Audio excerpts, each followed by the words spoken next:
Hello students, काफ़ी दिनों से हमारे लेक्चर्स वगैरह वीडियो लेक्चर्स थोड़े से पैसिवली चल रहे थे, क्यों तो ज़्यादातर जो लेक्चर्स है अब वो ऑफलाइन मोड पे ही ज़्यादा होते हैं। लेकिन यहाँ पर मेरे आज का जो ये रिकॉर्ड है, ये रिकॉर्ड करने का जो मेरा मेन टारगेट है, मेरा मकसद है, वो ये है कि अभी बहुत लास्ट 12 तारीख को 12 सितंबर को हमारा नीट का एग्ज़ाम हुआ बच्चों का। तो नीट का एग्ज़ाम होने के बाद अब जो अपकमिंग जो स्टूडेंट्स हैं जो 2022 में नीट का एग्ज़ाम देने वाले हैं, तो ऐसे बच्चों के लिए यहाँ पर मैं कुछ बातें उनसे शेयर करने की कोशिश करूँगा यूट्यूब के माध्यम से। एक्चुअली आप जो बच्चे जो एग्ज़ाम देने वाले हैं तो उनका यहाँ पर बहुत इम्पॉर्टेंट यहाँ पर अब टाइम उनका स्टार्ट हो चुका है।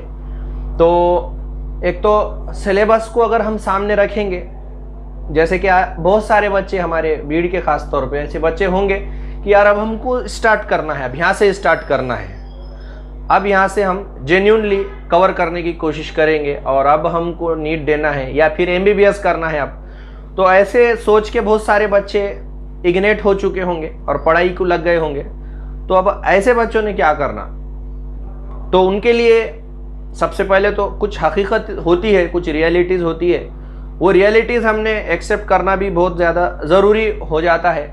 फॉर एग्ज़ाम्पल जो रियलिटी होती है कि बहुत सारे हमारे साथ ऐसे स्टूडेंट हैं जो 8 से 9 से और 10 से अपना एक गोल लेके चल रहे, उस हिसाब से पढ़ाई भी कर रहे, और ज़्यादातर जो स्टूडेंट होते हैं वो 11 से फोकस करके चलते हैं। टारगेटेड स्टूडेंट की बात कर रहा हूँ मैं, ज़्यादातर का मतलब ये है मेरा कि टारगेटेड ज़्यादातर स्टूडेंट, वरना स्टूडेंट तो बहुत सारे होते हैं और नहीं पढ़ने वालों की क्वांटिटी तो ऑब्वियसली ज़्यादा है, लेकिन जो टारगेटेड स्टूडेंट है जिसके प्रोबेबिलिटी ज़्यादा है रैंकर्स बनने की ऑल इंडिया लेवल पे, तो वो बच्चे 11 से कंसिस्टेंसी के साथ पढ़ाई करते हैं। 11 से कंसिस्टेंसी, मेरी बात गौर से समझो कि कंसिस्टेंसी, बिना किसी गैप के, बिना किसी पैटर्न ब्रेक करने के, एक ही डायरेक्शन में काम करना, उसको कंसिस्टेंसी बोलते हैं हम लोग। तो उस पैटर्न पे वो काम कर रहे बगैर किसी डाइवर्ट हुए कि एक ही डायरेक्शन में काम कर रहे, तो ऑब्वियसली उनके मार्क्स तो बढ़ने वाले, उनका नॉलेज बढ़ने वाला, उनकी प्रैक्टिस ज़्यादा होने वाली। तो फिर अब हमने क्या करना, अब हमने तो 11 पढ़े नहीं, अब करना तो क्या करना। तो उसके लिए एक अच्छा सा सॉल्यूशन ये है कि भाई साहब तुम पहले शेड्यूल बना लो पूरा, और पूरा शेड्यूल बनाने के बाद उसमें कंटेंट प्रॉपर तुमने डिवाइड करना चाहिए। जैसे कि केमिस्ट्री की बात करेंगे तो 3 वहाँ पर डोमेन है, फिजिकल है, ऑर्गेनिक है और इनऑर्गेनिक है। तो तीनों डोमेन को सेपरेट आउट करके उसको एक प्रॉपर वेटेज देना है टाइम के हिसाब से, कितना टाइम उसमें इन्वॉल्व होना है तुमको।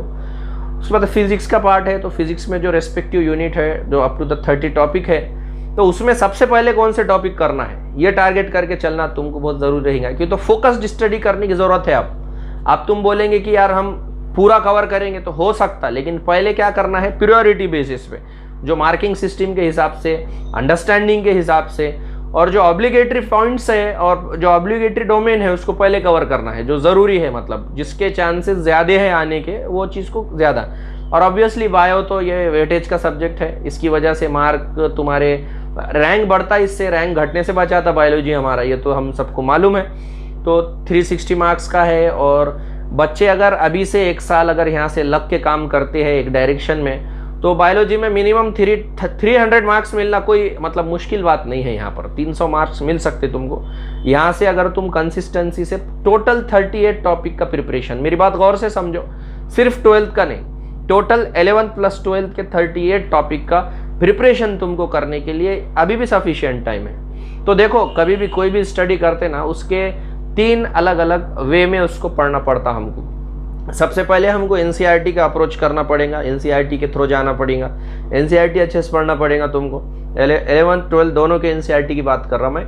उसके साथ फिर MCQs, practice MCQs, theoretical approach रखे तो उसके साथ साइमल्टेनियसली तुमने एक कोई एटलीस्ट एक बुक तुमने कवर करना। उसमें सबसे बेस्ट बुक में से है एमटीजी का बुक भी अच्छा है, डॉक्टर अली का बुक अच्छा है, बायो का, फिजिक्स के भी बहुत सारे अलग अलग बुक्स है रेस्पेक्टिव टीचर से, तुम मालूम करके वो बुक्स को फॉलो करो। और डीपीपीएस के फॉर्मेट में क्वेश्चन आ रहे, आजकल जो बुक्स आ रहे ना एमटीजी के एररलेस के जो बुक्स आ रहे, वो डीपीपी के फॉर्मेट में क्वेश्चन आ रहे हैं, मतलब एक हीडिंग है पर्टिकुलर, उस हीडिंग पे 10-15 क्वेश्चन दे रहा हो, फिर उसके बाद आगे जो भी हीडिंग है उससे रिलेटिव क्वेश्चंस वहां पर दिए हुए हैं। तो हमारे लिए आसानी हो जाती कि हम जो भी टॉपिक वहां पर पढ़ रहे तो साइमल्टेनियसली हम वहां पर वो पर्टिकुलर एमसीक्यूज भी सॉल्व कर रहे हैं, मतलब पढ़ रहे हैं और फिर एमसीक्यूज सॉल्व कर रहे हैं। तो यहाँ पर एक चीज क्लियर हो रही है कि यार किस टाइप के क्वेश्चन को पूछ सकता वहां पर, तो वो एक डोमेन हमारा कवर हो जा रहा। फिर उसके बाद एमसीक्यू सॉल्व करने के बाद फिर एनसीईआरटी के थ्रू जाओ कि वहां पर फिर वेटेज किसको देना चाहिए, प्रायोरिटी किसको देना चाहिए, वो आइडिया आ जाता।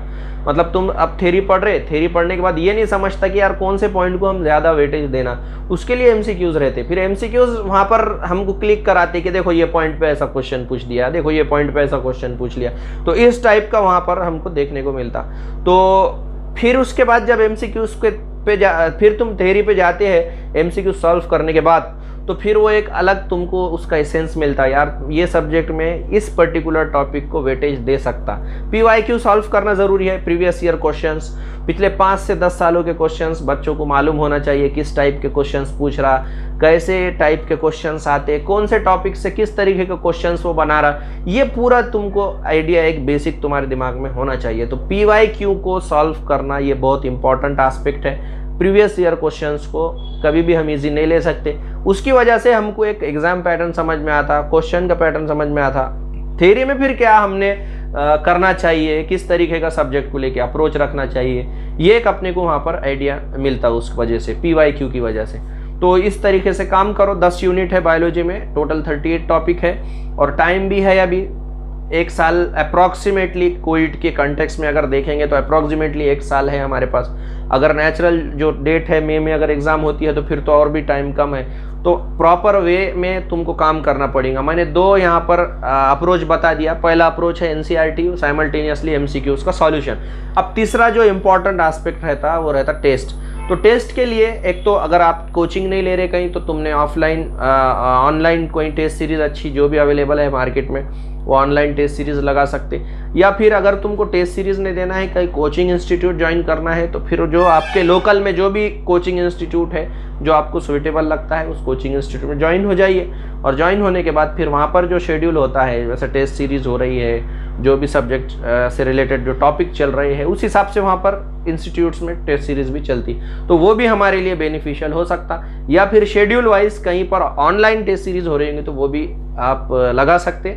उस हिसाब से फिर तुम्हारी सेल्फ स्टडी होंगी। सेल्फ स्टडी कर रहे, एमसीक्यू सॉल्व कर रहे, टेस्ट दे रहे, तो सेल्फ इवैल्यूएशन में मदद मिलती टेस्ट की वजह से। टेस्ट के बिना स्टडी का जो मेथड है वो उतना नेचुरल नहीं रहता, अप्रोच हमारा थोड़ा सा वहाँ पे रॉन्ग हो जाता। हमको मालूम नहीं पड़ता कि यार हम कहाँ कम पढ़ रहे, मार्क्स कहाँ कम गिर रहे हमारे, कहाँ पे हमको कवर करने की ज़रूरत है, कौन सा पॉइंट हमारा वीक है, कौन से पॉइंट को हमको इम्प्रूव करने की ज़रूरत है, ये हमको टेस्ट की वजह से मदद मिलती।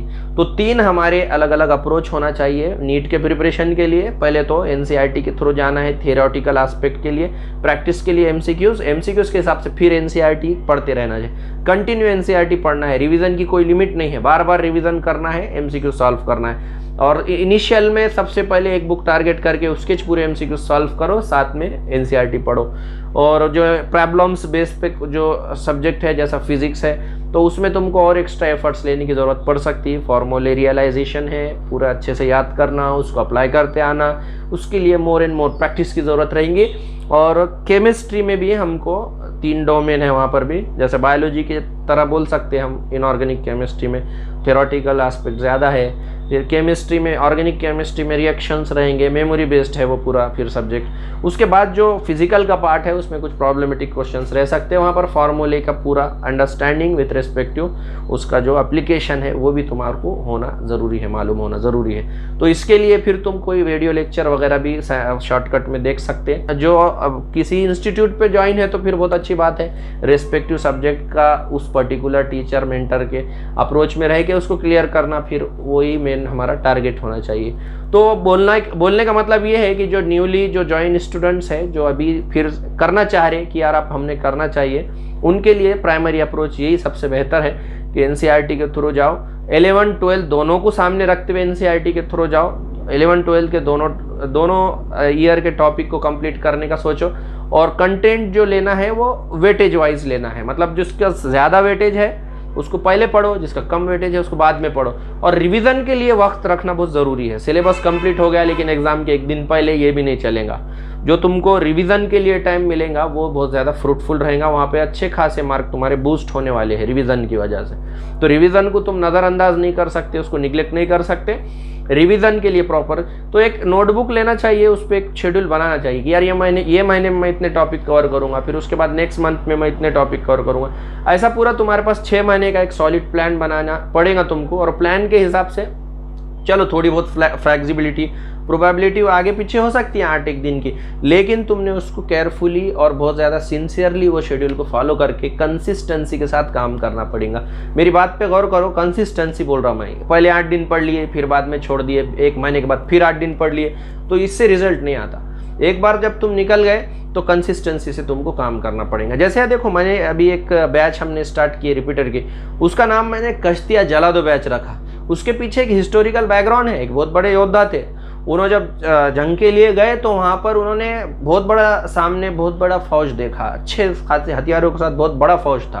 और ये लोगों के पास आधुनिक हथियार नहीं थे, सिंपल टाइप के लोग थे, लेकिन उनकी हिम्मत बहुत बड़ी थी। तो उन्होंने क्या बताया, उन्होंने पीछे समंदर था, कश्तियाँ थे और आगे बहुत बड़ी फौज थी। तो उनके जो योद्धा का जो मेन गुरु था, उनका जो मेन लीडर था, उन्होंने बोल दिया कश्तियाँ जला दो, एक तो हम मरेंगे या फिर मुकाबला करेंगे। तो ये लेवल का हमारा अप्रोच होना चाहिए, ये लेवल का हमारा जज्बा होना चाहिए, हमारा इंस्पायरेशन ये लेवल का होना चाहिए कि यार करूँगा और आखिरी करूँगा और इंशाल्लाह क्वालिफाइड ही हो जाऊँगा। तो ये लेवल का हमारा अप्रोच होना चाहिए, तब जाके एक अच्छा मार्क हमको मिल सकता। वरना नहीं होगा, निगेटिविटी डेवलप करेंगे, एक दूसरे को सिर्फ निगेटिविटी फैलाते रहेंगे तो याद रखो किसी का भी नहीं होगा। तो हमको एक दूसरे को सपोर्ट करके, एक दूसरे के साथ हेल्प करके आगे बढ़ना है, तभी जाकर हमारे मार्क्स एक अच्छे रैंक के फॉर्म में हमको दिखाई देते। मैं यही उम्मीद करता हूँ, यही दुआ करता हूँ अल्लाह से, खुदा से, कि जो भी इंडिया में हमारे पास जो भी बच्चे मेडिकल का प्रिपरेशन कर रहे हैं, अल्लाह उनको अच्छे से अच्छा रैंक लाए। और बच्चों ने मेहनत करना चाहिए, इसके लिए हमको सेल्फ मोटिवेट होने की बहुत ज़्यादा ज़रूरत होती है। तो सेल्फ मोटिवेशन ये आपको खुद से क्रिएट करना पड़ेगा। एज द नेम इंडिकेट, हमारा काम है टीचर्स का, मेंटर्स का, कि आपको हर तरीके से गाइड करते रहे, लेकिन जो एग्जैक्टली इन्वॉल्व होना है बच्चों को, तुमको खुद इन्वॉल्व होना है। तो इसलिए मैं ये दुआ करता हूँ कि हर बच्चे का आने वाले 2022 में अच्छे से अच्छा रैंक आए, आपकी मेहनत रंग लाए। यही दुआओं के साथ ये वीडियो को मैं यहाँ पर कंप्लीट करता हूँ। मिलते हैं नेक्स्ट सेशन में, नेक्स्ट वीडियो में। तब तक के लिए आपके अपने मेंटर को, विखार अहमद को इजाज़त दीजिए। Have a nice day. Thank you.